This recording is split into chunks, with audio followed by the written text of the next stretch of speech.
to understand someone, you should first walk a mile in their shoes, or in this case, boots.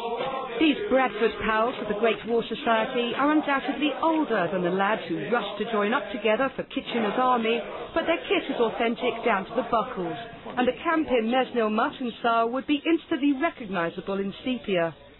They're here to honour the Britons who fell 90 years ago, and the French who fought by their sides. There's something about the First World War summary that touches the psyche of the British public.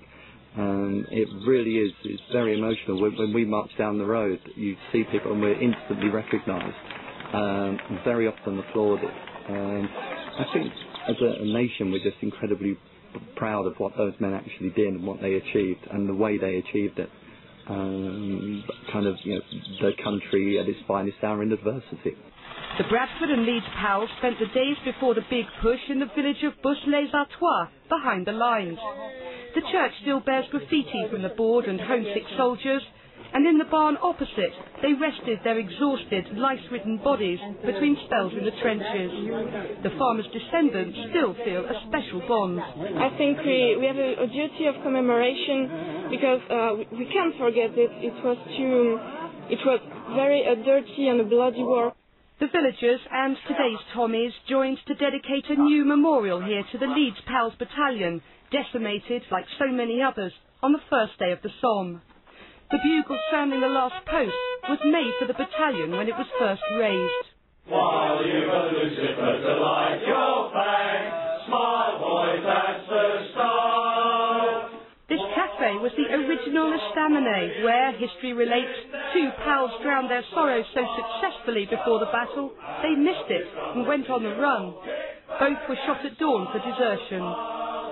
Evelyn Gray's grandmother served the veterans who returned after the war. She says the village is delighted to see the uniform back once more. Bradford and Leeds pals. The day before the anniversary is scorching, exactly as it was in 1916. The heavy serge uniforms are almost unbearable. It's hot. It's hot, and I'm wet. Inside, I'm very wet. But you do get used to it. It's not so bad laying down here, but it's quite grim if you're marching. They had it worse than we did, and we can't really complain. There's a great empathy between these historians and the men of Kitchener's army, but few illusions. Tommy Atkins really was only human. They were ordinary people doing incredible things. They are us 90 years ago. You get the same mixture of people. You've got the good soldiers, you've got the bad soldiers, you've got the villains, you've got the criminals. Everybody was in there. But collectively is what they managed to achieve that was so great. Many in this camp have served with the forces or the TA, and it shows.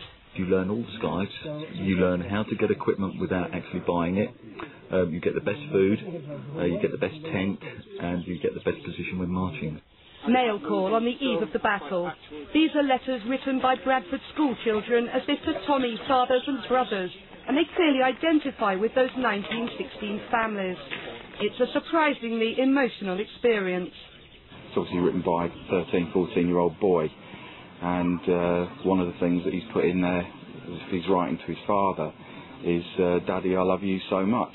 And it's not so, I've got a teenage son, and it's something that, you don't hear that often. It's good.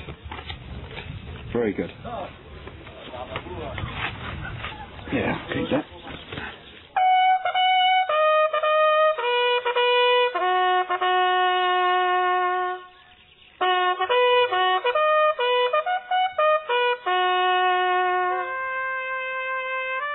At 7:28, on the morning of July the 1st, 1916, the British blew a mine that signalled the start of the big push.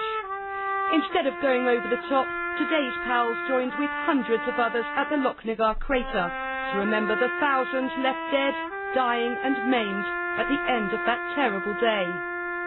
The Tommies of the trenches have all but marched into history, but their memory as heroes lives on.